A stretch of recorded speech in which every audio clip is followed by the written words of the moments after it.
Di sebuah pinggiran kota Yogyakarta, terdapat sebuah kawasan yang masih asri. Jalan kampungnya tidak terlalu lebar, di kanan kiri dipenuhi pepohonan besar, beberapa rumah sederhana berdiri berjejer dengan halaman yang ditanami bunga atau pohon buah. Suasana tiap pagi selalu riuh oleh suara ayam berkokok, adzan subuh dari musola kecil di ujung jalan, dan anak-anak sekolah yang berangkat dengan seragam putih merah atau putih biru. Namun di antara deretan rumah biasa itu, berdiri sebuah rumah megah bergaya modern. Cat dindingnya putih bersih, pagarnya tinggi, dan halaman depannya luas. Dua mobil keluaran terbaru terparkir rapi di garasi, menjadi pemandangan mencolok dibanding rumah-rumah warga sekitar. Rumah itu milik Marwan, pengusaha sukses yang dikenal ulet dan pekerja keras. Tak jauh dari rumah itu, berdiri sebuah bangunan besar yang menjadi pusat perhatian warga sekitar, supermarket milik Marwan. Bangunan berlantai 2 dengan papan nama besar di depannya. Hampir setiap hari ramai didatangi pembeli, dari ibu-ibu rumah tangga, mahasiswa, sampai pedagang kecil yang kulakan barang. Warga sekitar bangga karena ada usaha sebesar itu berdiri di lingkungan mereka, meski di sisi lain, beberapa pedagang kecil mulai tersisih. Marwan sendiri memulai dari bawah. Dulu ia hanya punya kios kecil di pasar tradisional. Sedikit demi sedikit, dengan kerja keras, kios itu berkembang, hingga akhirnya bisa membangun supermarket besar. Ia terkenal disiplin, selalu mengawasi sendiri jalannya usaha, dan tak pernah malas turun tangan. Para tetangga melihatnya sebagai contoh nyata keberhasilan dari kerja keras tanpa jalan pintas. Di rumah, Marwan ditemani istrinya, Linda. Seorang ibu rumah tangga yang cantik, anggun, dan sopan. Meski harta mereka berlimpah, Linda tak pernah bersikap sombong. Ia justru dikenal ramah dan suka berbagi. Saat ada tetangga hajatan, ia sering ikut membantu, bahkan tak jarang diam-diam memberi bantuan uang atau bahan makanan. Linda juga aktif di kegiatan pengajian kampung, sehingga semakin dihormati warga. Kehidupan rumah itu semakin lengkap dengan kehadiran Vina, putri sematawayang mereka yang baru berusia 12 tahun. Gadis kecil itu masih duduk di bangku sekolah dasar, dikenal manja namun polos. Ia gemar bermain di halaman rumah, menanam bunga kecil, atau sekadar bercanda dengan ibunya. Tawanya sering terdengar sampai luar pagar, membuat suasana rumah selalu terasa hangat. Selain keluarga inti itu, ada sosok lain yang tak kalah penting dalam rumah tersebut, Mbah Suito, seorang lelaki tua yang bekerja sebagai tukang kebun. Tubuhnya kurus, rambutnya memutih, kulitnya keriput. Usianya sudah senja, namun tangannya masih cekatan merawat halaman, memangkas rumput, atau membersihkan daun-daun kering. Tak ada yang tahu pasti asal-usulnya. Ia hidup sendirian di rumah sederhana tak jauh dari situ. Linda, yang merasa kasihan, mempekerjakannya bertahun-tahun lalu. Sejak itu, Mbah Suito seakan menjadi bagian dari keluarga. Vina sangat dekat dengannya, sering membantu menyiram tanaman atau mendengarkan cerita-cerita kecil dari lelaki tua itu. Baginya, Mbah Suito bukan sekadar pekerja, melainkan seperti kakek sendiri. Para tetangga kerap membicarakan keluarga Marwan dengan nada kagum.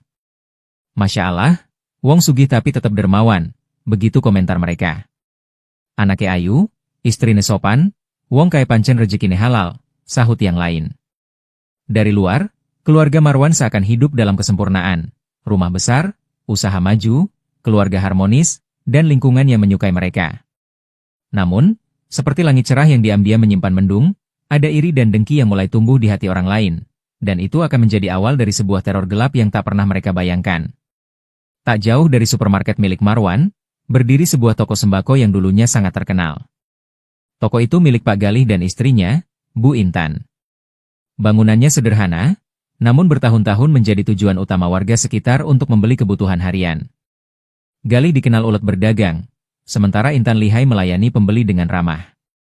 Pada masa kejayaannya, toko mereka selalu ramai. Hampir tiap pagi antrean pembeli mengular, suara orang tawar-menawar terdengar riuh, dan rak barang selalu penuh.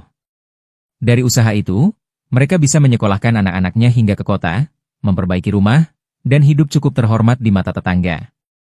Namun semua berubah sejak supermarket milik Marwan berdiri. Awalnya mereka tak begitu khawatir. Ah, wong toko gede, paling orang-orang tetap milih belanja nang kene. Luwih cedak lan murah, kata Gali mencoba menenangkan diri. Tapi waktu berjalan, satu persatu pelanggan setia mereka beralih. Ada yang tergoda karena supermarket Marwan lebih lengkap, ada pula yang ingin mencoba suasana baru. Beberapa bulan kemudian, Toko sembako Galih benar-benar sepi. Hanya ada 1-2 pembeli yang datang, itu pun tidak rutin. Rak barang mulai jarang terisi penuh karena modal mereka makin menipis. Sementara di supermarket Marwan, keramaian tak pernah surut. Mobil dan motor pembeli keluar masuk tanpa henti. Kondisi itu membuat Galih dan Intan resah. Malam-malam mereka dipenuhi perdebatan. "Mas, nek koyong ngene terus, cepet utawa suwe tokoku bangkrut," keluh Intan dengan wajah murung.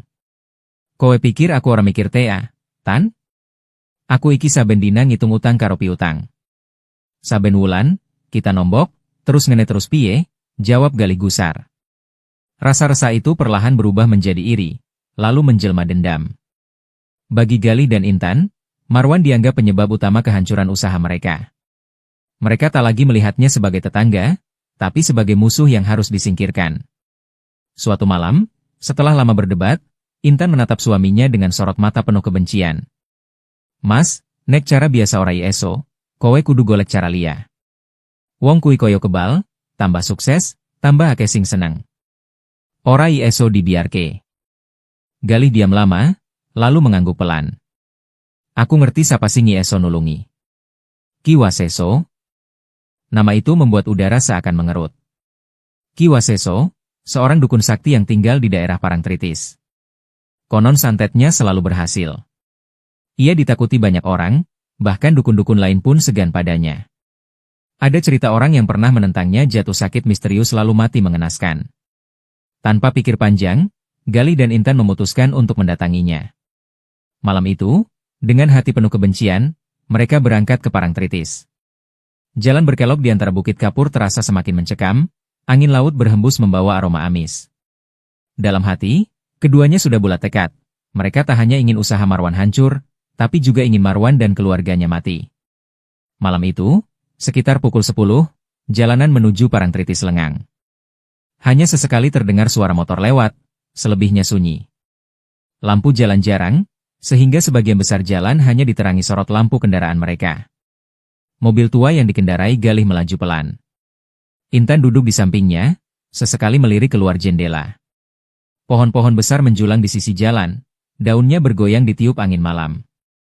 Sesekali bayangan pepohonan itu terlihat seperti sosok tinggi yang berdiri menatap mereka. "Mas, beneran iki jalane?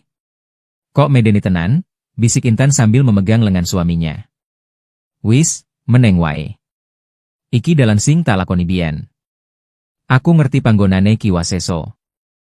Galih mencoba tenang, meski jantungnya berdegup keras. Semakin mendekat ke arah Parangtritis, hawa dingin terasa menusuk.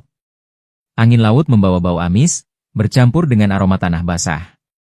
Di kejauhan terdengar suara ombak menggelegar, meski jaraknya masih cukup jauh dari bibir pantai. Akhirnya mobil berhenti di sebuah jalan kecil yang gelap. Dari situ mereka harus berjalan kaki. Sebuah jalan setapak membelah semak-semak, diapit pohon bambu yang tinggi menjulang. Suara gesekan bambu yang ditiup angin menambah suasana menyeramkan. Di ujung jalan setapak itu, berdiri sebuah rumah tua berdinding kayu jati. Atapnya berlumut, halamannya dipenuhi sesajen kering, dan beberapa kendi pecah berserakan di sudut. Lampu minyak kecil tergantung di depan rumah, cahayanya redup berkelip tertiup angin. Galih menelan ludah. Intan merapat ke sampingnya. Mereka tahu, inilah rumah Ki Waseso. Sebelum sempat mengetuk pintu, terdengar suara berat dari dalam. "Lah sopo sing teko wengi-wengi koyo ngene?" Pintu kayu berderi terbuka. Tampak seorang lelaki tua berambut putih panjang tergerai, matanya merah menyala seolah menatap menembus jiwa. Ia mengenakan jubah hitam lusuh, di tangannya tergenggam sebuah tongkat kayu. Galih dan Intan refleks menunduk, tubuh mereka bergetar. "Nyuwun sewu, Ki, kulo Galih, lan niki bojo kulo, Intan. Kulo sowan, nyuwun tulung." Ki Waseso menatap mereka lama, lalu tersenyum tipis, senyum yang dingin, tanpa kehangatan. "Tulung opo sing kok jaluk? Nek mung masalah urip mati, gampang kui." Suasana semakin mencekam. Udara di sekitar rumah itu terasa berat, seolah sulit bernapas. Malam semakin pekat, hanya suara ombak dan angin laut yang jadi latar. Dengan langkah gemetar, Intan menjawab lirih, "Kulo nyuwun, Ki, supados usahaipun Marwan bangkrut, lan keluargane binasa." Senyum Ki Waseso melebar, memperlihatkan giginya yang hitam. Marwan? Aku wis krungu. Wong anyar sing gawe supermarketku itu? Heh, gampang. Nanging kowe kudu wani mbayar regane. Galih dan Intan saling pandang, lalu mengangguk mantap. Asal wong kui hancur, kabeh bakal kulo lakoni, Ki. Mata Ki Waseso berkilat aneh. Ia mengangguk perlahan, lalu mempersilakan mereka masuk. Di dalam rumah itu, suasana jauh lebih menyeramkan. Dinding penuh rajah dan jimat, bau kemenyan menyengat, dan dari langit-langit tergantung keris-keris tua berkarat.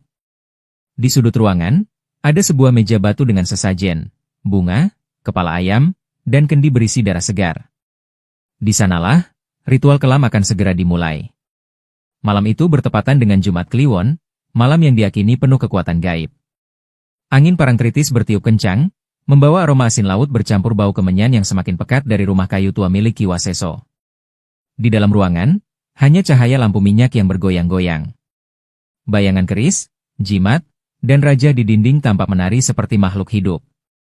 Galih dan Intan duduk bersila di sudut, wajah mereka pucat, napas tersengal karena ketakutan, tapi sudah tak ada jalan untuk mundur. Ki Waseso duduk di depan sebuah meja batu hitam. Di atasnya sudah tersusun sesajen, bunga 7 rupa, kepala kambing, kendi berisi darah ayam, dan dupa yang menyala. Dengan suara serak, ia mulai melantunkan mantra berbahasa Jawa kuno, nadanya naik turun seperti erangan dari dunia lain. Tak lama, ia mengeluarkan 3 pocong kecil. Benda itu terbuat dari kain kafan yang diikat tali pocong, wajahnya digambar samar dengan arang.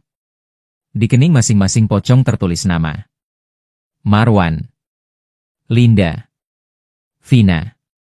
Begitu nama itu terbaca, jantung Galih berdegup keras.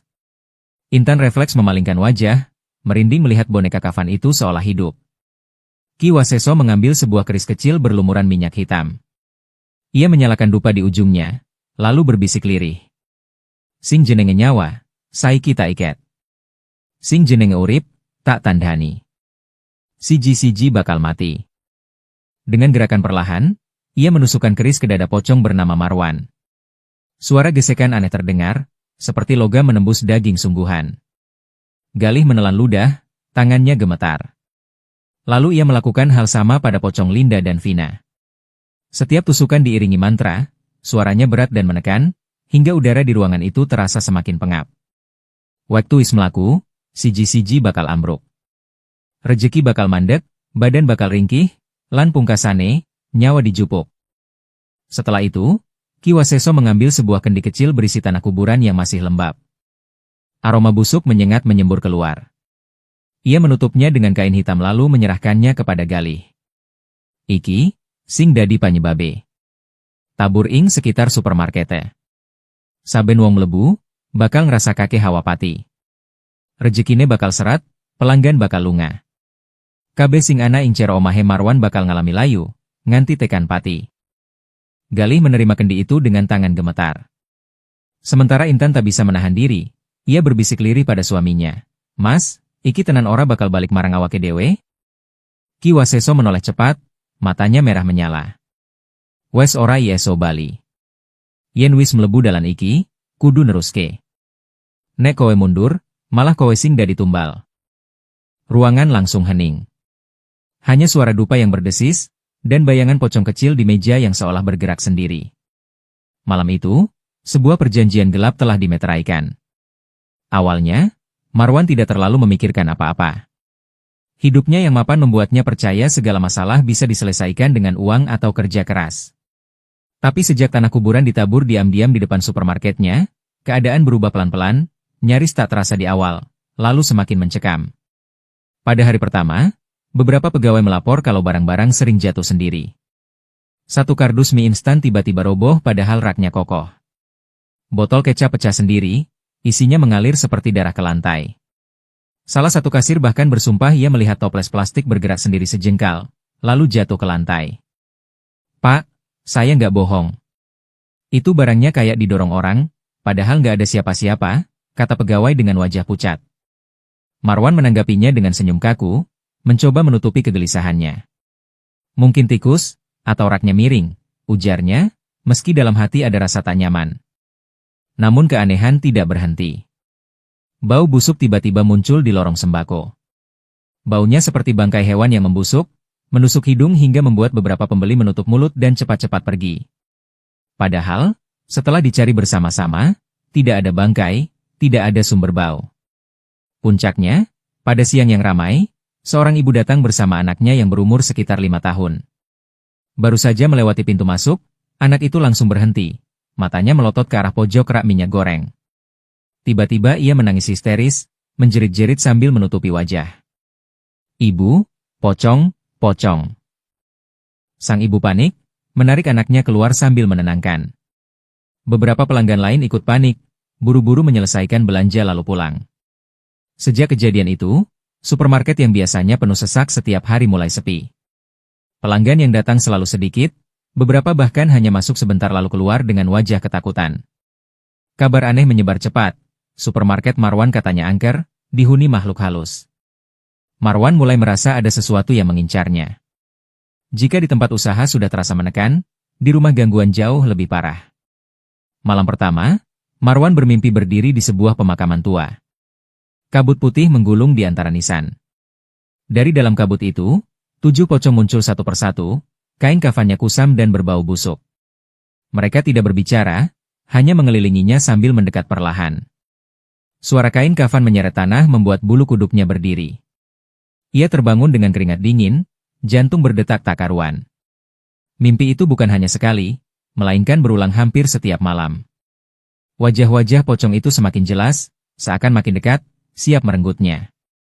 Linda pun mulai menunjukkan gejala aneh. Badannya sering panas luar biasa, lalu tiba-tiba dingin membeku. Kadang ia meringkuk kesakitan memegangi perutnya. Kayak ada yang meremas dari dalam, keluhnya. Dokter sudah memeriksa, hasilnya normal, tapi rasa sakit itu tetap datang, semakin hari semakin parah. Sementara itu, Vina, anak mereka, berubah jadi penakut. Hampir setiap malam ia terbangun menangis keras. "Ibu, ada bayangan hitam di pojokan kamar." Dia liatin Vina terus, katanya sambil terisak. Kadang-kadang ia berlari keluar kamar sambil gemetar, seolah ada yang mengejarnya. Rumah mewah yang dulu penuh tawa berubah jadi tempat dingin penuh teror. Bau busuk sering muncul tiba-tiba di ruang tamu, kamar tidur, bahkan dapur.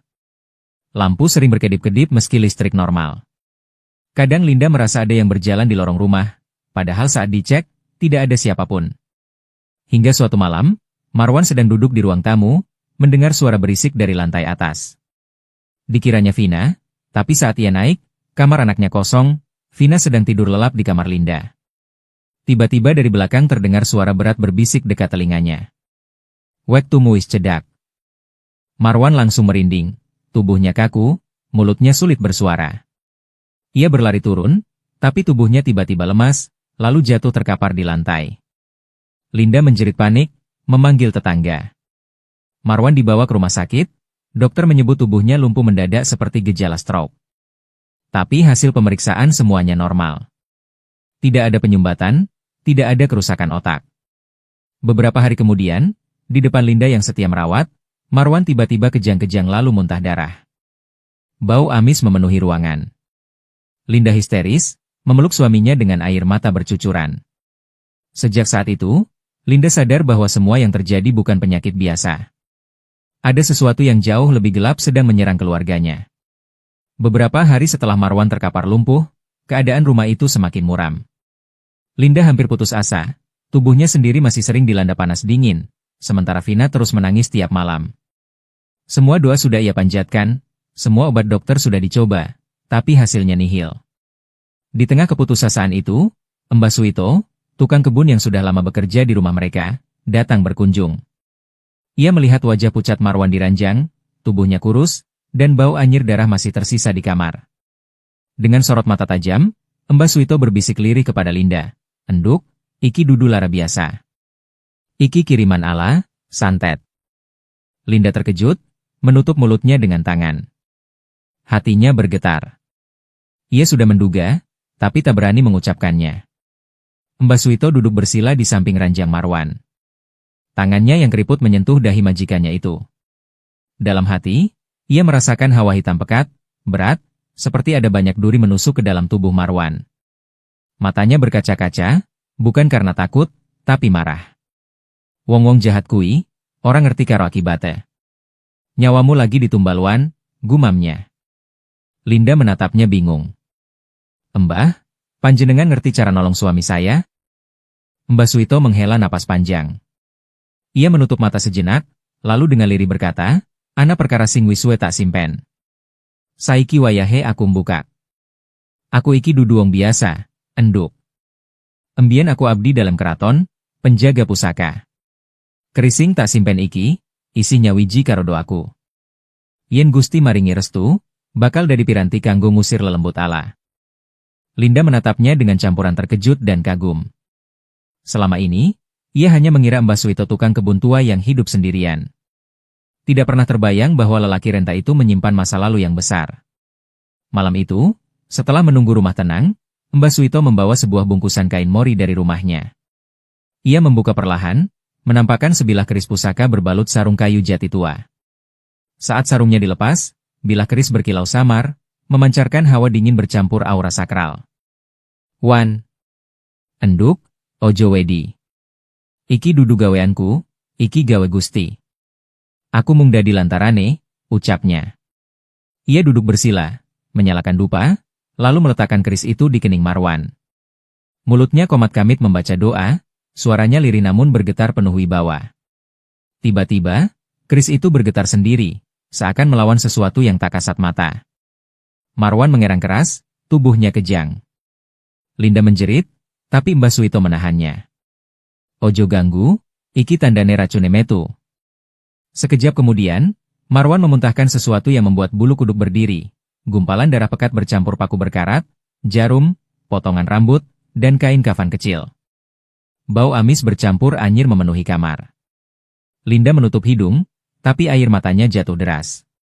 Ia tahu, itu semua bukan dari tubuh normal manusia. Marwan terkulai lemas, tapi perlahan ia mulai bisa menggerakkan tangannya. Lalu kakinya. Bibirnya pun bergetar, mengeluarkan suara serak, Alhamdulillah. Linda langsung memeluk suaminya sambil menangis. Mas. Mas sembuh. Gusti Allah kuasa. Mbah Suito lalu menoleh pada Linda yang wajahnya masih pucat. Saiki giliranmu, enduk. Dengan doa yang sama, keris itu ditempelkan ke kening Linda. Seketika, tubuhnya bergetar hebat, seolah ada sesuatu yang hendak keluar. Linda menjerit, lalu muntah cairan hitam pekat bercampur belatung kecil yang langsung mati di lantai. Setelah itu, tubuhnya menjadi ringan, sakit yang menekan perutnya hilang seketika. Air matanya mengalir deras, ia meraih tangan Mbah Suito. Mbah, piye aku bisa embales kebaikan iki? Embales nganggo syukur marang Gusti Allah wae, enduk. Aku mung dadi titipan. Malam itu, untuk pertama kalinya setelah berminggu-minggu, keluarga itu bisa bernapas lega. Marwan duduk, meski tubuhnya masih lemah, dan Linda bisa tersenyum tanpa menahan sakit. Namun Mbah Suito tidak ikut tersenyum. Tatapan matanya tajam, menatap keluar jendela. Hawa malam masih dingin menusuk, suara angin terdengar lirih membawa aroma laut. Wan. Enduk, iki dudu pungkasan. Musuhe isihana. Serangan bakal luwih abot sawise iki. Kowe kudu siap, katanya dengan nada berat. Keluarga itu saling pandang, jantung mereka kembali berdegup cemas. Mereka tahu, badai yang sebenarnya baru saja dimulai.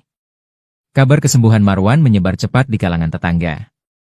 Orang-orang heran, bagaimana mungkin seseorang yang sempat lumpuh mendadak dan muntah darah bisa bangkit dalam waktu singkat?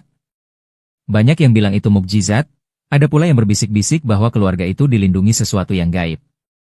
Namun bagi Galih dan Intan, kabar itu seperti petir di siang bolong. Wajah mereka pucat saat mendengar Marwan kembali sehat, bahkan tokonya mulai ramai lagi. Mas, kok bisa? Padahal Kiwaseso wis camin, bisik Intan gelisah, tangannya meremas ujung kain. Galih menggeram, matanya merah penuh amarah. Ora mungkin. Iki pasti ana sing lindungi. Nek ora diteruske, kita sing bakal kalah. Aku ora gelem usahaku hancur gara-gara wong kui. Tanpa pikir panjang, mereka kembali menuju rumah Kiwaseso di Parangtritis. Malam itu langit mendung, suara ombak pantai selatan terdengar keras dari kejauhan, seakan menambah ketegangan perjalanan mereka. Ki Waseso menerima kedatangan mereka dengan wajah masam. Ia sudah mendengar kabar kegagalan santet pertamanya.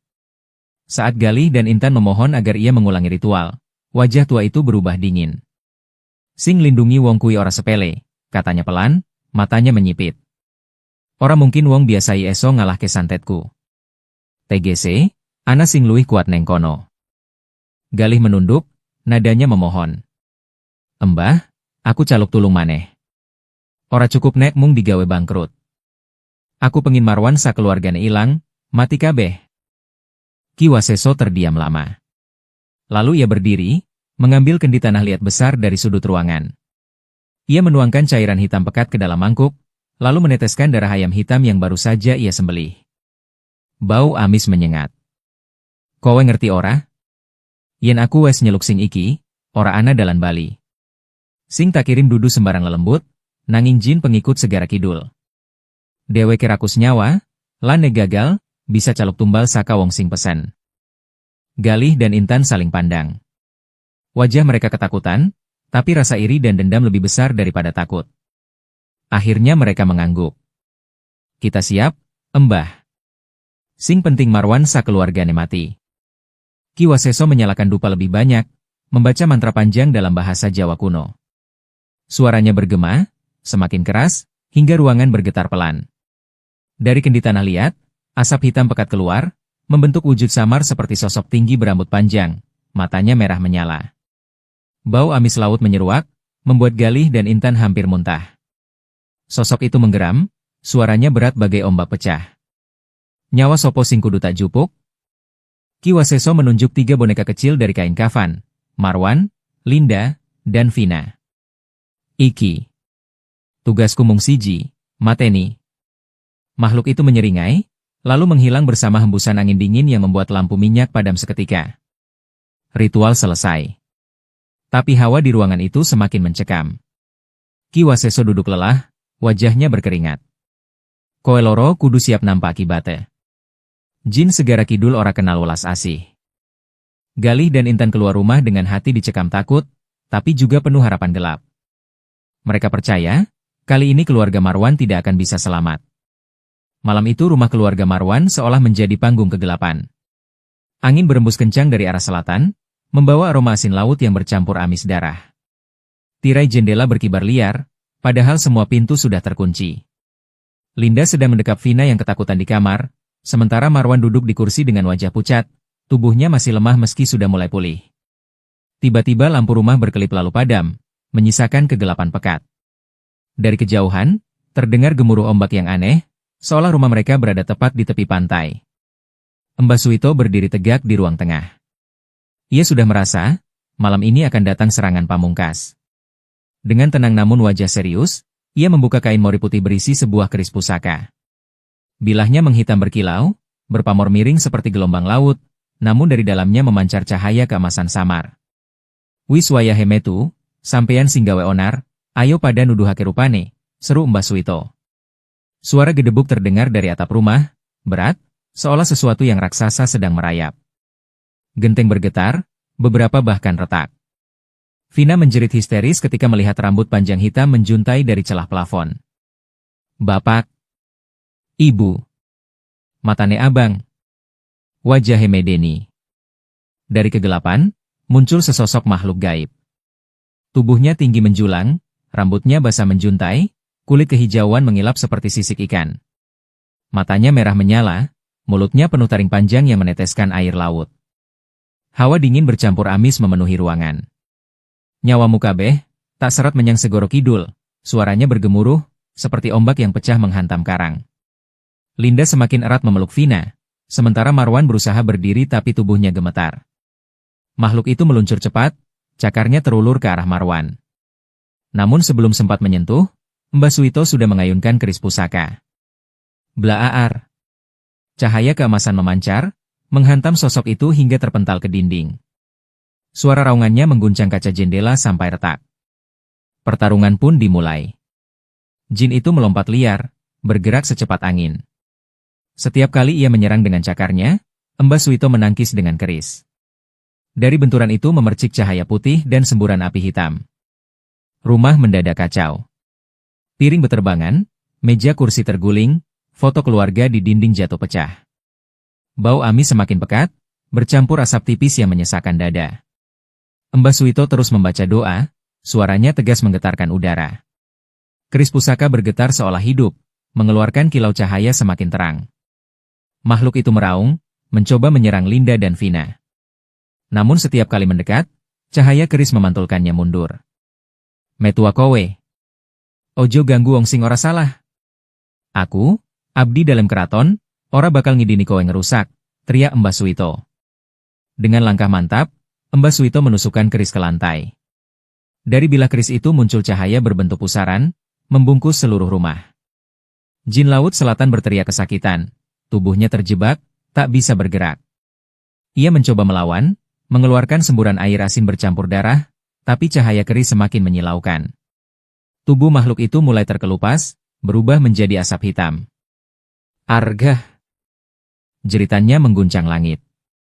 Dalam hitungan detik, tubuh raksasa itu meledak menjadi kabut gelap, lalu tersapu angin hingga lenyap. Rumah kembali sunyi.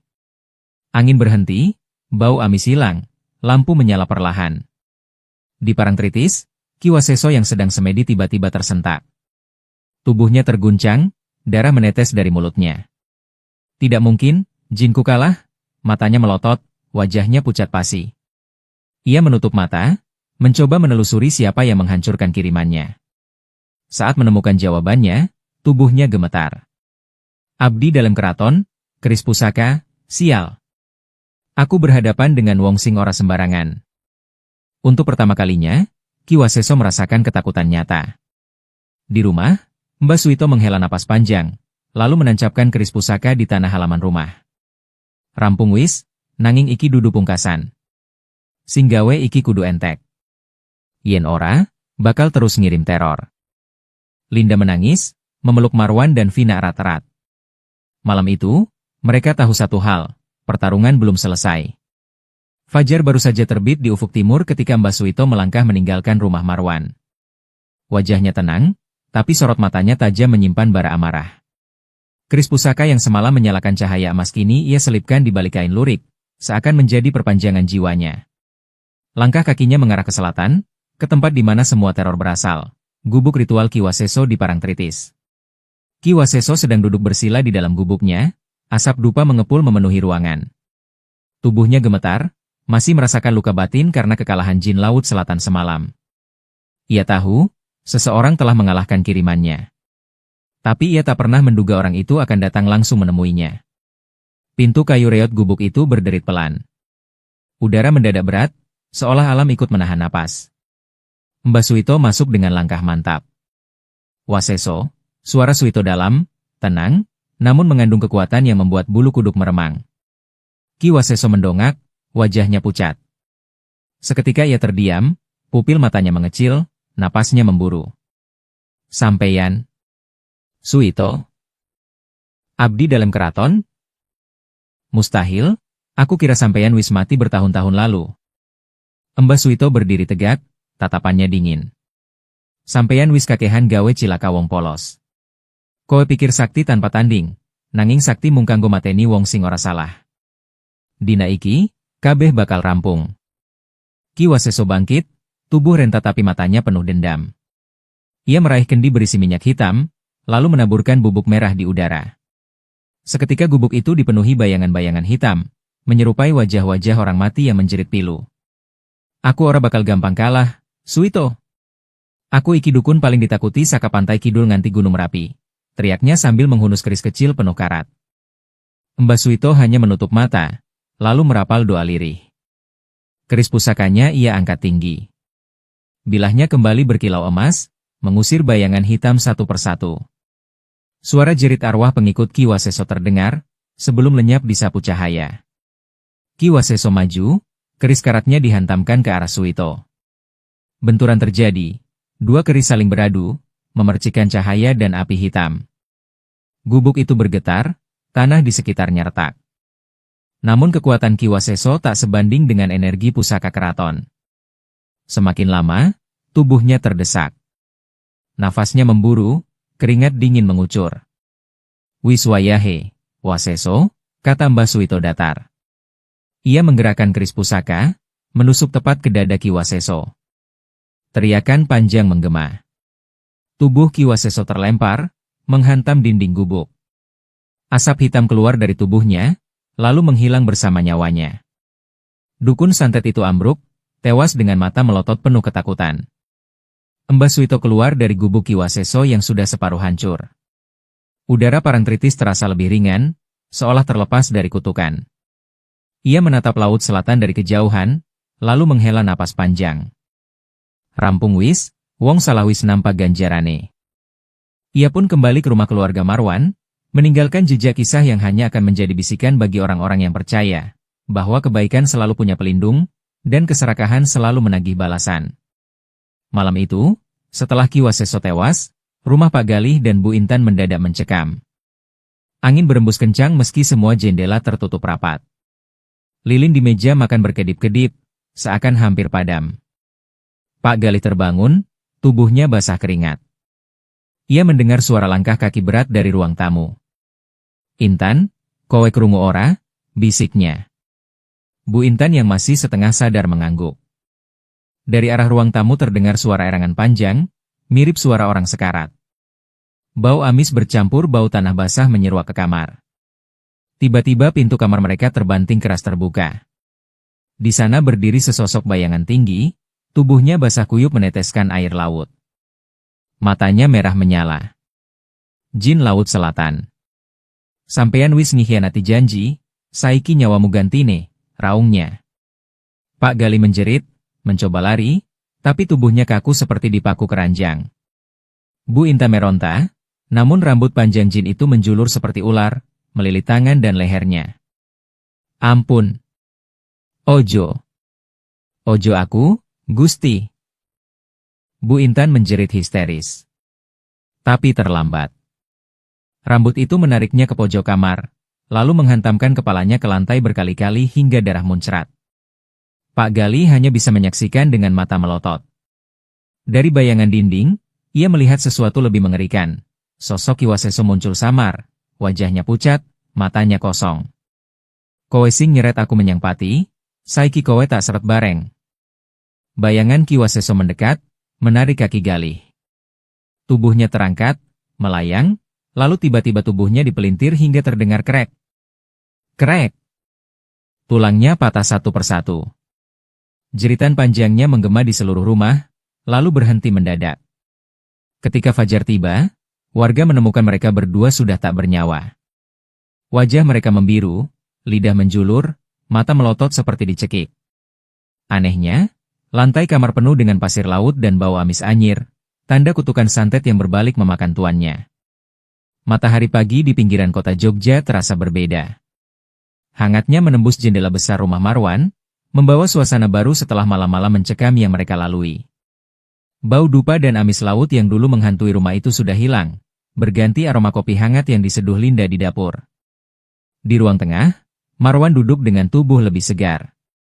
Wajahnya yang sebelumnya pucat kini sudah kembali berseri. Linda tersenyum lega, sesekali menatap suaminya dengan mata berkaca-kaca. Sementara itu, Vina berlarian kecil sambil tertawa, seolah tak lagi dibayangi ketakutan. Suasana rumah yang dulu dingin dan penuh teror kini kembali hangat, penuh canda tawa keluarga. Beberapa hari kemudian, supermarket milik Marwan yang sempat sepi karena gangguan gaib, kembali dipenuhi pelanggan. Rak-rak yang sebelumnya sering berantakan kini rapi, bau busuk menghilang, dan orang-orang berdatangan lagi. Tetangga serta pelanggan lama yang dulu menjauh kini kembali, bahkan jumlahnya lebih ramai dari sebelumnya. Nama Marwan kembali harum sebagai pengusaha dermawan dan jujur. Marwan berdiri di depan tokonya, tersenyum lega. "Alhamdulillah. Gusti Allah paring pitulungan. Yen ora ana Mbah Suito, orang ngerti piye nasib keluargaku." Suatu sore, setelah keadaan benar-benar tenang, Marwan dan Linda mengundang Mbah Suito duduk di teras rumah.